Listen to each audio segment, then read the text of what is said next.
ముస్లిం ఎంగేజ్‌మెంట్‌కి వెళ్దామా? సరే వెన్యూ దగ్గరే అని చెప్పేసి ఆటోలో అయితే వెళ్ళిపోయాము. వెళ్ళంగానే మాజా సర్వ్ చేశారు. ఇంకా అది తాగేసి పైకి వెళ్లి చూడంగానే వెన్యూ మొత్తం పిల్లలు ఆక్యుపై చేసేసున్నారు.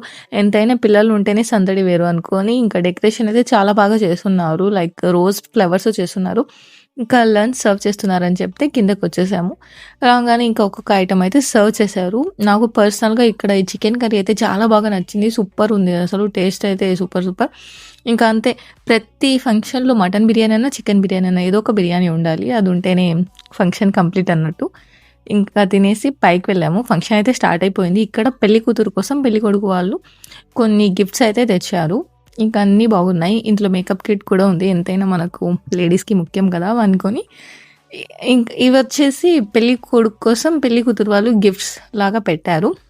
ఇంకా ఫంక్షన్ అయిపోయింది. ఇంటికొచ్చేసాము. నెక్స్ట్ డే అయితే మాకు రిటర్న్ గిఫ్ట్స్ వచ్చాయి. ఇందులో వచ్చేసి ఒక లడ్డు అయితే మెయిన్ ఉంటది. ప్రతి ఒక్క ముస్లిం ఎంగేజ్‌మెంట్స్ అన్నా, ఏదో ఒక ఫంక్షన్స్‌లో అన్నా లడ్డు ఇంకా కొన్ని ఫ్రూట్స్ ఇచ్చారు. ఫాలో చేసుకోండి. Thank you for watching.